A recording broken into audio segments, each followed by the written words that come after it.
Uh, for like a festival as such, I've never heard. Even though I lived in China up until the 20s, when I was 20 Yes. years, I was shocked to hear that. I never encountered and never heard of anything as such through Wow.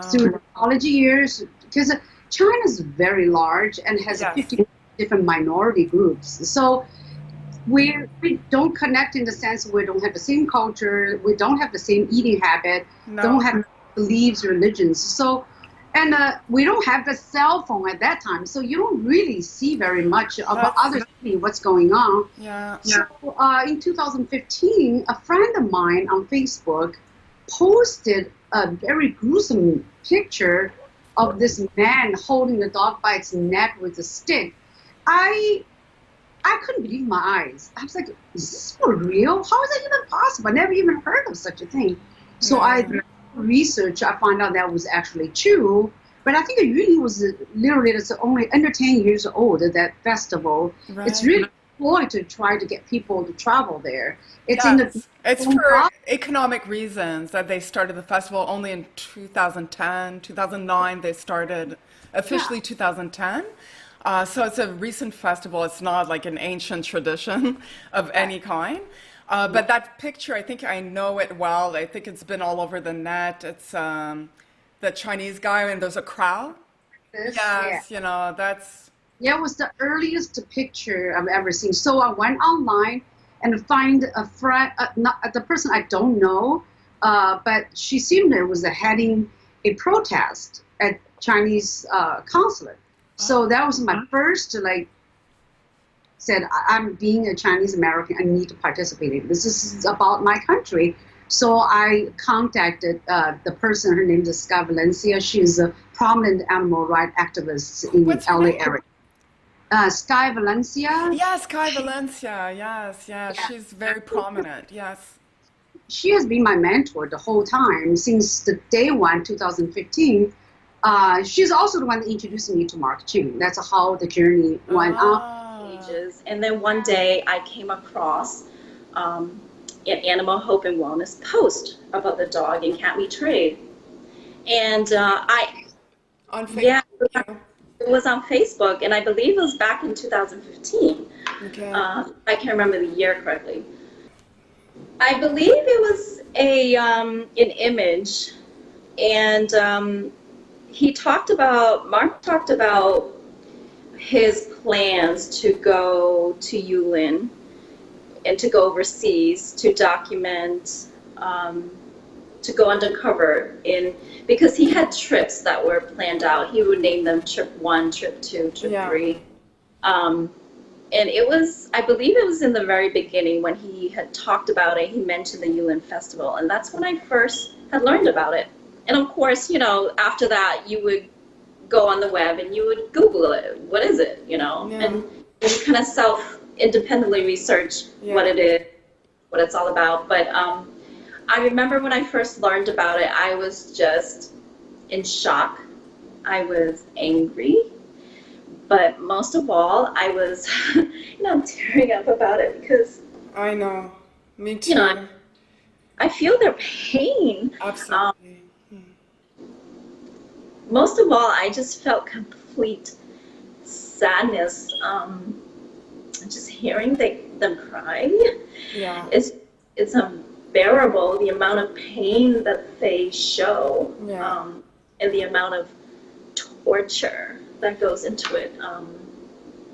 I think for any compassionate person, it affects you deeply. Absolutely. And you're not alone. Obviously, a lot of us are deeply affected by this, and this is why I got involved because I was never an animal activist. In fact, I was not much of a on the for me, I loved animals, but it was never that big of a deal. Like, I was not involved with groups, I wasn't doing anything special with animals. I heard about it through Lisa Vanderpump because on one of the episodes, she was showing her clip that she took in China. She did a documentary called The Road to Yulin, I believe. And so, anyways, I heard for the first time Yulin Dog Meat Festival through that show. And at that point, I was a little bit like you. I wasn't like, what is it? Like, and so I started researching on the internet, and lo and behold, I saw images that traumatized me. I had sleepless nights, a bit like you. I'm very highly sensitive, and when you see that, I learned quickly that I could not watch those videos. I could not see those images because it causes too much trauma. And for me, it's complete disbelief that this is possible. Like, how can an entire community, an entire country, and not just a country, an entire continent, allow this to happen? I mean, you're like, in your mind, you're like, don't they hear the dog scream? They know it feels pain. Like, how can you do that and feel okay with it? And it's just like a complete disconnect from that kind of mentality, or, people label it cultural differences, but I don't believe that. I mean, how can you label that cultural differences when it's like a human thing? It's like you either know right from wrong, you don't want to, deliberately cause harm and pain to another being. And, I just don't get it. And I've spoken to many people since, and I'm still not getting it.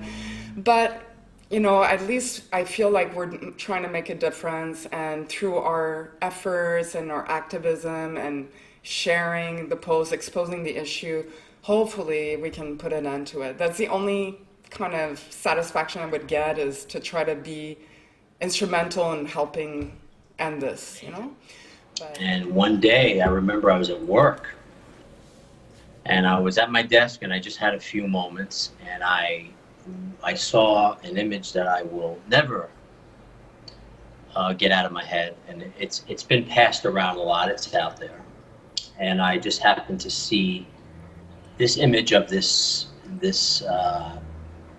dog, and it was obviously in Asia, and it looked to me like sort of a mixed breed Australian Shepherd, or something like that, a black and white dog. And I remember that the dog was muzzled and laying down, and somebody was putting a blowtorch to the back of the dog. oh, yeah, I saw that image.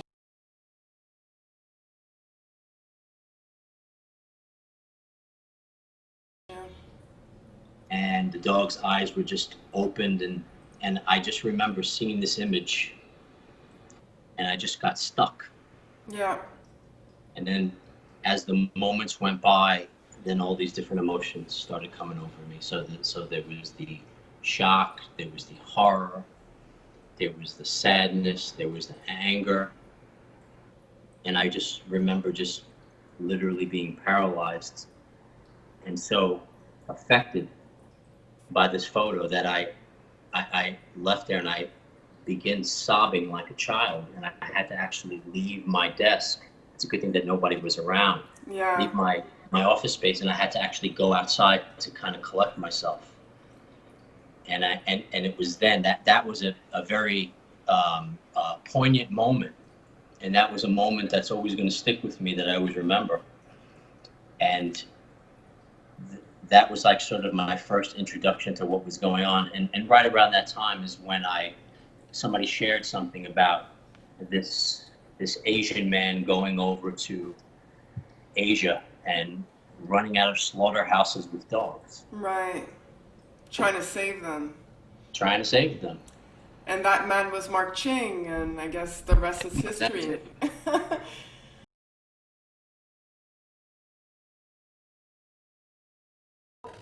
What is your first recollection about hearing about the dog cat meat trade, and what was your initial reaction when you first discovered this? It was about 5 years ago, and I was scrolling through Facebook, and I came across the dog cat meat trade, and I didn't look closely enough, and I thought they were actually talking about dog and cat food, so I just kept on going, but it kept coming up to me, and so I got onto this group from Gillian Taylor, the late Gillian Taylor, called Stop the Dog Cat Meat Trade Worldwide. Fantastic activist. She dedicated her life to stopping this. And I joined that group, and as I researched it more, as just like you as well, I was horrified. I couldn't believe what I was actually seeing. So Yeah. I knew at that point that I had to speak out about it. So, and I've been fighting it ever since. So. Well, that's wonderful. So that was 5 years ago. So like in 2015. And that is a defining year because I think that's when a lot of the images were flooded on the internet because, I mean, I correct me if I'm wrong, but I know that Animal Hope and Wellness did a lot of their trips during that year. They started doing rescue missions. And they had like a celebrity campaign. And so I guess word got out and we were seeing these images. I personally was never on Facebook so at the time, so I never heard about this until much later in 2018. But can you take a moment to tell us about Gillian Taylor's and who was she? Because I'm not familiar. And I know there's a page on Facebook in her memory. So can you give us a little bit of a better idea who she was and what was she doing? Yeah, she started fighting for the dogs and cats about 30 years ago when she heard about this, and she started the group Stop the Dog Cat Meat Trade Worldwide, which it had about 40,000. It had a lot of members to it, and so I joined that group, and I was doing a lot of writing for the group and a lot of calls to actions, and doing a lot of the actions to get people involved as well. Right. And then she passed away, and I formed another group at that time too called Passion for Animals. Yes, and, yes. And then that's what happened there. But she was dedicating her life to fighting that trade. And how long ago was she involved? Like many years ago? Yeah, she started I think when she was 12, and she passed away. Yeah. Oh wow! So we're talking about many, many years ago. Yeah, she heard about it a long time ago when wow! Before all of us, I guess. Yes. And was she from the UK? Manchester, England. Oh wow! Okay, and she passed away how long ago? I believe it was 2 years ago. Yeah. Oh, so it's very recent. Okay. Very recent. Yeah. So we owe her a lot. Yes. She is actually. That's why they have that page in her memory. She's actually the one that got the ball rolling. To be honest, I think with this whole thing. Yeah.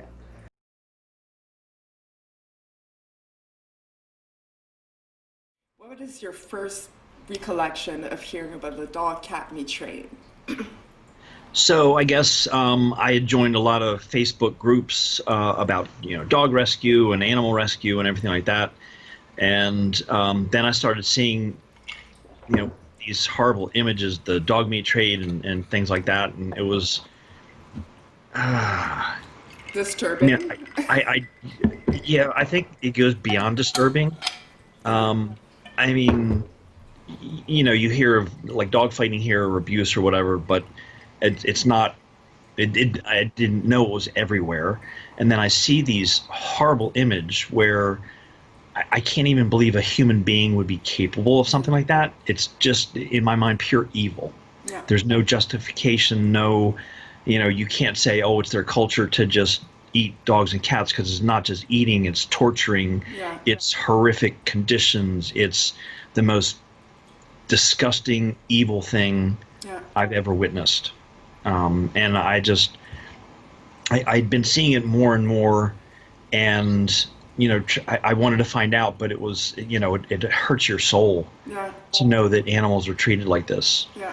So I started trying to learn more about it.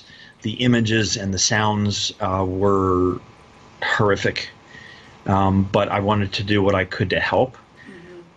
So I started learning, and there's all the petitions that people put out to sign, and some good, but a lot of bad, fake petitions or whatever. Yeah. Unfortunately, true. Yeah. Yeah. So there's always, whatever good there is, somebody's always trying to take that and turn it. Take advantage, right? Yeah. Yeah. So I guess the more I learned, I found or learned of a group who there was a law that they were trying to get passed, the dog and cat meat ban in the U.S., because it was legal 2 years ago to kill and eat dogs and cats in 44 states. Yeah.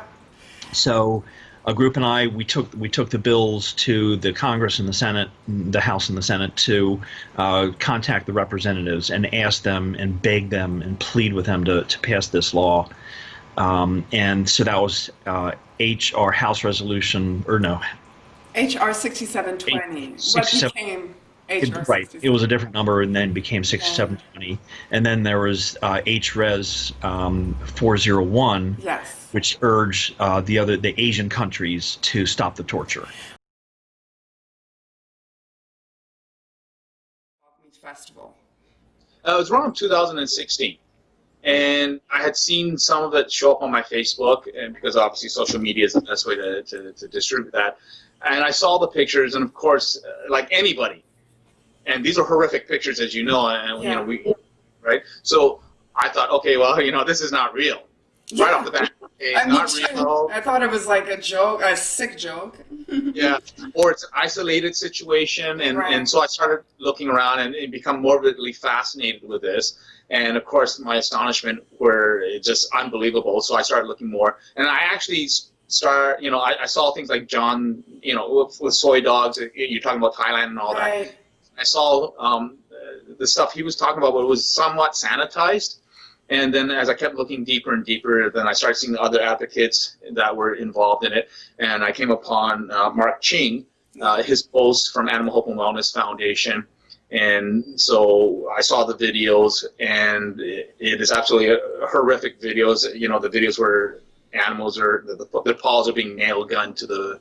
Yeah. I can't watch that. Like, it's just beyond me. But I know enough. Yeah, that's traumatizing. These countries, there's a systematic belief that this abuse makes whatever they do greater. The meat is a delicacy, meaning that if you eat it, it makes you stronger internally. And so that seems to be the common theme. Some areas in China think like certain torture or abusive techniques makes the meat softer, more tender. Hormones are released or whatever, adrenaline, that kind of makes the meat softer. I was like, how could this exist? How could a society abuse these animals based on some, I don't know, cultural belief? And so I went out there to see it, and I found that it was true. I found out it's a little worse than people think.